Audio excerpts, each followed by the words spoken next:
તો આગામી 7 જુલાઈએ અમદાવાદમાં ભગવાન જગન્નાથજીની 147મી રથયાત્રા યોજાશે ત્યારે રથયાત્રાને લઈને ભક્તોમાં અનેરો ઉત્સાહ જોવા મળી રહ્યો છે। રથયાત્રા નિમિત્તે મુસ્લિમ સમાજ ભગવાનને ચાંદીનો રથ અર્પણ કર્યો। વિવિધ ધર્મના અગ્રણીઓ વાજતે ગાજતે જમાલપુરથી નિજ મંદિર પહોંચી રથ અર્પણ કર્યો। 400 ગ્રામના 4 ઘોડાવાળા રથે અનોખું આકર્ષણ જમાવ્યું હતું। મહત્વનું છે કે સતત 25 વર્ષથી મુસ્લિમ સમાજ દ્વારા ભગવાનને રથ અર્પણ કરાય છે। જો કે દર વર્ષે 3 ઘોડાવાળો રથ અપાય છે, જ્યારે આ વર્ષે 4 ઘોડાવાળો રથ અર્પણ કરાયો છે।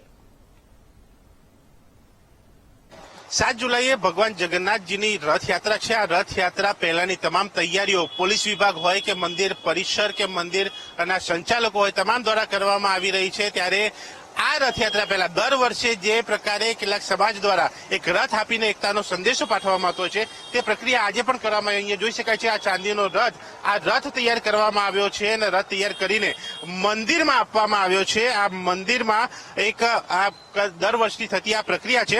આ રથ બનાવનાર સાથે વાત કરીશું। ભાઈ, આ દર વર્ષનું એક આયોજન, આ વખતે કેટલામો આ વર્ષ છે આપનું અને કેવા પ્રકારની તૈયારીઓ?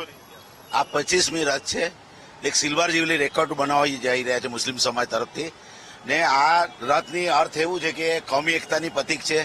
જ્યારે 2000ની સાલથી આપવાનું ચાલુ કરી ત્યારથી આ 25મી રથ છે કે એમ કે આ એક રથ આપીને એક સંદેશ આપવા માંગુ છું કે આખી હિન્દુસ્તાનની અંદર જે કોમી એકતા જિંદાબાદ, રાષ્ટ્ર એકતા જિંદાબાદ, ભાઈચારા રહીને શાંતિથી હિન્દુ મુસ્લિમ બધા ભેગા થઈને હિન્દુસ્તાની બધા તહેવાર આપણું જ છે, ગમે તે એને ખુશી ખુશી બનાવે।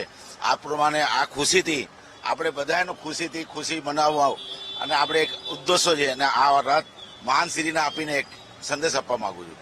ભાઈ, આ રથ દર વર્ષે કંઈક અલગ હોય છે, કોઈ ખાસિયત હોય છે। આ વખતે રથની ખાસિયત શું છે? કેટલા ગ્રામનો છે? અંદર કેવા પ્રકારની ડિઝાઇન કલાકૃતિ તૈયાર?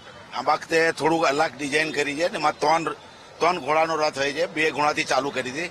આ વખતે 4 ઘોડાનું છે, 4 ઘોડાની રથ છે અને 4 ઘોડા ને ચેનો ને એમના આમાં ડિઝાઇનમાં થોડું ફેરફાર કરવામાં આવ્યા છે। કેટલા ગ્રામનું છે? લગભગ 400-500 ગ્રામની છે। આપ શું કહેશો આજના દિવસને લઈને?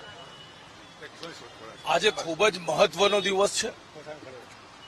7 તારીખે આવનારી જે રથયાત્રાનો જે તહેવાર છે એ જમાલપુર ખાડિયા વિધાનસભા 52માં પડતું જમાલપુર વિસ્તારમાં જગન્નાથજીનું મંદિર સમગ્ર વિસ્તાર મુસ્લિમ હોવા એની સાથે સાથે મુસ્લિમ વિસ્તારમાં આટલું ભવ્ય મંદિર વર્ષોથી શાનો શૌકતથી અહીં ઉભો છે અને જ્યારે સુધી ચાંદ અને સૂરજ તપશે ને ત્યાં સુધી આની આસ્થા, આની અખંડતા, આની ભવ્યતા એવી જ રહેવાની છે।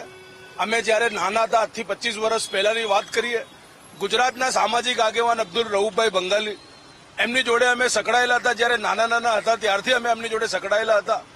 આજે 25મી વર્ષગાંઠ તરીકે જગન્નાથ મંદિરના મહંતજી દિલીપદાસ મહારાજ સાહેબને આપવામાં આવી રહ્યો છે રથ, એટલે ખૂબ જ સરસ મજાનું વાતાવરણ છે અમે આપી રહ્યા છે। મહંતશ્રીના આશીર્વાદ સમગ્ર ગુજરાત અને સમગ્ર ભારતની પ્રજા ઉપર રહે એવી ઉપરવાળાથી અમારી રજૂઆત છે। રથયાત્રાની તૈયારીઓ હોય, દરેક સમાજના લોકો રથયાત્રાનું સ્વાગત પણ કરે।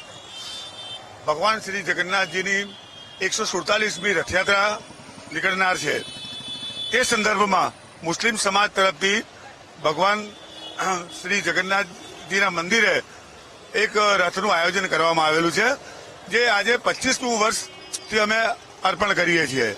અને એક એવો સંદેશો છે કે જ્યારે અષાઢી બીજના દિવસે ભગવાન શ્રી જગન્નાથ, ભાઈ બલરામ અને બહેન સુભદ્રાજી જ્યારે નગર ચર્ચા નીકળવાના છે અને લોક સંદેશ આપવાના છે અને તમામની ખબર અંતર પૂછીને તમામના દુઃખ દૂરો કરવાના છીએ, તે સંદર્ભમાં અમે મુસ્લિમ સમાજ તરફથી ભગવાન શ્રી જગન્નાથજીના મંદિરે આ એક રથ ભેટ કરીએ છીએ અને અમે ગૌરવ છે કે અમે ગૌરવશાળી છીએ કે તમામ મુસ્લિમ બિરાદરો સાથ સહકાર આપી અને જોડાયેલા રહીશું રથ સાથે અને અખંડ ભારત રહેશે, એકતા રહેશે, કોમી એકતા રહેશે। સમાજના લોકો જેમણે આયોજન કર્યું છે, જેમણે એકતાનો સંદેશો પાઠવો છે, કોમી એકતા અહીંયા ખૂબ જરૂરી છે તે પણ અહીંયા દર્શાવ્યું છે, સાથે રથયાત્રાની એક શોભામાં પણ વધારો કર્યો છે। કેમેરામેન અજય સાથે દર્શક રાવલ, વીટીવી ન્યૂઝ, અમદાવાદ।